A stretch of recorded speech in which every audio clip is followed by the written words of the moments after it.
नमस्ते दोस्तों, आशा करती हूँ आप सब ठीक ही होंगे, मज़े में होंगे। तो आइए आज की कहानी सुनते हैं। बंजारन एक सच्ची प्रेम कथा में आज का भाग है 60।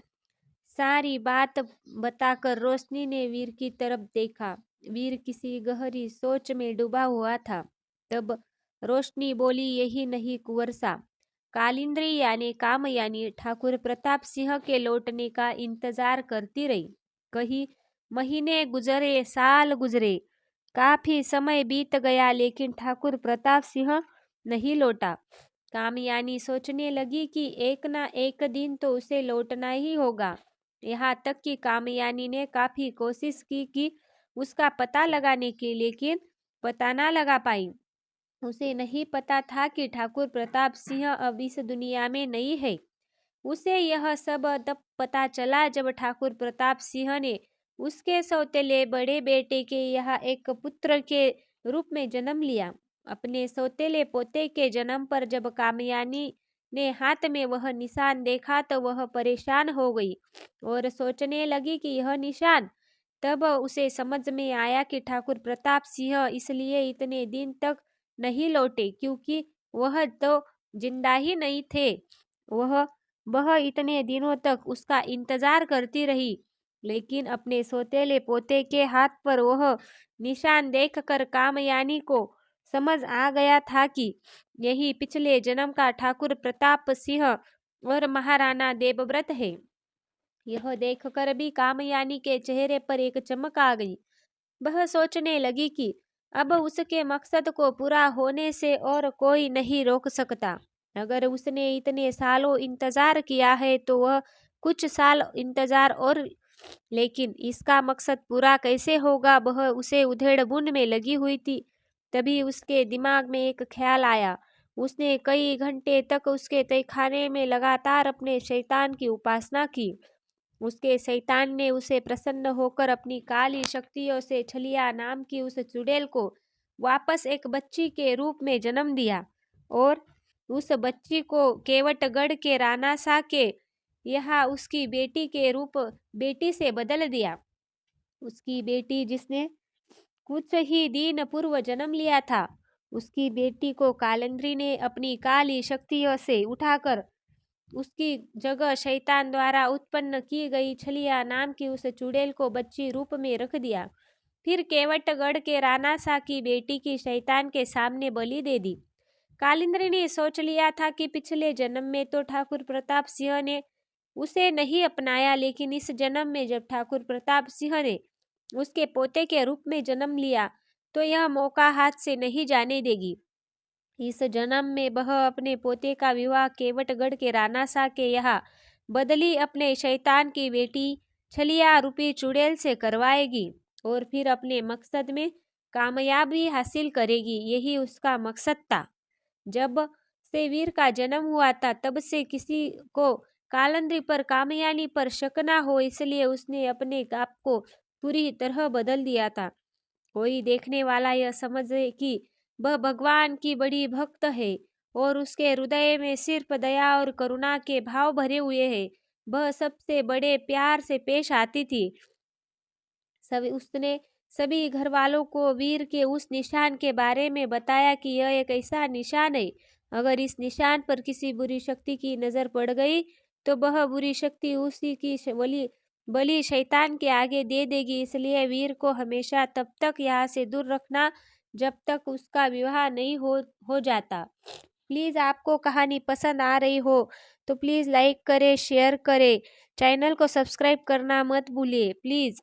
कामयानी ने सभी घर वालों से मना कर दिया कि वे लोग भूलकर भी वीर के इस निशान के बारे में किसी के सामने जिक्र ना करें, क्योंकि कामयानी नहीं चाहती थी कि उसके उस निशान को देखकर गांव का कोई बुजुर्ग व्यक्ति उस निशान को पहचान ले और वीर को उसके पिछले जन्म के बारे में सब कुछ बता दे। और रोशनी उसे भी तो अभी मुक्ति नहीं मिली थी। तभी तो खाने में उसकी आत्मा घूमती। अगर कहीं उसने वीर को पहचान लिया और उसे सब कुछ बता दिया तो क्या होगा? वीर के सामने उसकी सच्चाई आ जाएगी, फिर वह अपने मकसद में कभी कामयाब नहीं हो पाएगी। यह सोचकर और सब घर वालों को झूठी कहानी सुनाकर कालिंदी यानी कामयानी ने वीर को हमेशा धावनगढ़ से दूर रखा। वीर के जन्म के 2 साल बाद ही उसकी बहन वीरा का जन्म हुआ था। वीरा जब मात्र 3 महीने की होगी तभी वीर ने बाबोसा रात को पानी पीने के लिए कमरे से बाहर आए तो उन्होंने कामयानी को दबे कदमों कहीं जाते देखा। यह देखकर वीर के बाबोसा को कुछ अजीब लगा और वह उसके पीछे पीछे चल दिए।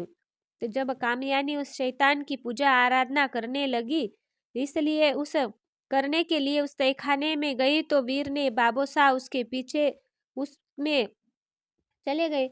उसने कामयानी का जब असली रूप देखा तो वह बहुत गुस्सा आया, लेकिन वह लोगों को कुछ बता पाते उससे पहले कामयानी ने उसे जान से मार दिया।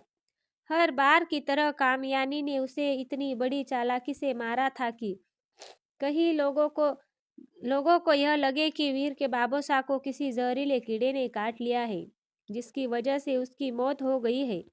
वीर के बाबोसा की मौत के बाद सभी घरवाले बहुत दुखी थे, लेकिन किसी का भी शक कामयानी पर नहीं गया क्योंकि सभी लोग कामयानी को बहुत मान देते थे। और वीर के काकासा को तो अपनी सगी माँ की सूरत तक याद नहीं थी। वह तो कामयानी को ही अपनी सगी माँ से बढ़कर मानते थे। अपनी योजना के अनुसार कामयानी ने बचपन में ही केवटगढ़ के राणा साहब के यहाँ छलिया रूपी मेनका के साथ वीर का रिश्ता तय कर दिया था, क्योंकि केवटगढ़ के धावनगढ़ के अच्छे संबंध थे। कामयानी को लगा था कि वीर का विवाह जब मेनका से हो जाएगा और उनका मिलन होगा तो यदि दिव्य शक्ति मेनका के पास आ जाएगी फिर वह मेनका से वह शक्ति ले लेगी और फिर मेनका अपने प्रेम जाल में वीर को फंसाकर सारी शक्तियां हासिल कर कामयानी को दे देगी। फिर कामयानी अपनी योजना के अनुसार वीर की शक्ति बलि शैतान के आगे दे देगी। फिर वह एक एक कर सभी घरवालों की बलि शैतान के आगे दे देगी और काली शक्तियों की महा बादशाह बन जाएगी। उसके पास वीर के शरीर में समाहित दिव्य शक्तियों का ज्योतिपुंज भी आ जाएगा, जिसकी वजह से देवता भी उसका कुछ नहीं बिगाड़ पाएंगे।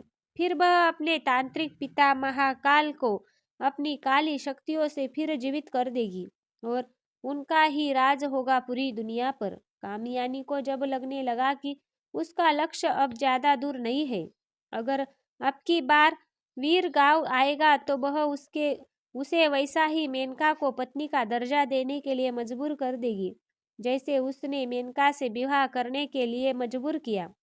लेकिन उसने पहले ही उसे शैतान की काली शक्तियों को जागृत करना होगा।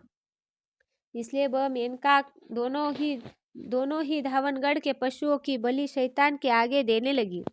बलि देने के बाद जो खून मांस बचता था वह मेनका खाती पीती रहती थी, लेकिन मेनका वह ज्यादा स्वादिष्ट नहीं लगता था। उसे तो किसी इंसान का मांस चाहिए था। कामयानी जानती थी कि शैतान के आगे नादान बच्चों की बलि देने से वह ज्यादा शक्तिशाली हो जाएगा, क्योंकि शैतान ऐसे बच्चों की बलि ज्यादा स्वीकार करता है जो कि निष्कपट हो, जिसके मन में कोई छल कपट की भावना ना हो। इसलिए वह मेनका की मदद से धावनगढ़ के बच्चों को उठाकर उसकी बलि देने लगी। साथ में ही धावनगढ़ के लोगों के साथ हमदर्दी का झूठा नाटक करने लगी, जिससे किसी को भी मेनका और उस पर शक ना हो। कामयानी इस तरह नाटक करती थी कि कोई भी देखकर यह नहीं कह सकता था कि यह भी भला ऐसा कर सकती है। लेकिन धावनगढ़ में लगातार ऐसी घटनाओं को देखकर धावनगढ़ के लोग कुछ बुजुर्ग बरसों पहली घटना याद आ गई और उन्होंने इस बारे में कामयानी से चर्चा की। कामयानी ने उन्हें यह कहकर चुप करा दिया कि अगर उन लोगों ने यह सब गांव के लोगों को बता दिया तो गांव के लोगों में दहशत फैल जाएगी और काफी डर जाएंगे। इसलिए लोगों को डराने से अच्छा है कि जल्दी से कोई उपाय ढूंढा जाए कि इस समस्या से छुटकारा मिल जाए। गांव के बुजुर्ग लोगों ने भी कामयानी की बात मान ली। कामयानी नहीं चाहती थी कि धावनगढ़ के बुजुर्ग किसी से भी इस बारे में चर्चा करें, क्योंकि यह अगर बरसों पुरानी खबर लोगों में फैल गई और धावनगढ़ के लोगों ने किसी माने हुए साधु संत की मदद से सच जानना चाहा तो उसका सच सामने आ जाएगा। फिर वह अपने मकसद में कभी कामयाब नहीं हो पाएगी। उस दिन भी हमेशा की तरह जब कामयानी तहखाने में रात को दबे कदमों से उपासना करने के लिए जा रही थी, तब बीर ने उसे देख लिया और अपने पिता की तरह बीरा भी दबे कदमों से उसके पीछे गई। कामयानी का एक बार तो मन किया कि वह बीरा को मौत के घाट उतार दे, लेकिन वह इस समय घर में ऐसा कुछ नहीं करना चाहती कि जिसकी वजह से किसी को उस पर शक हो।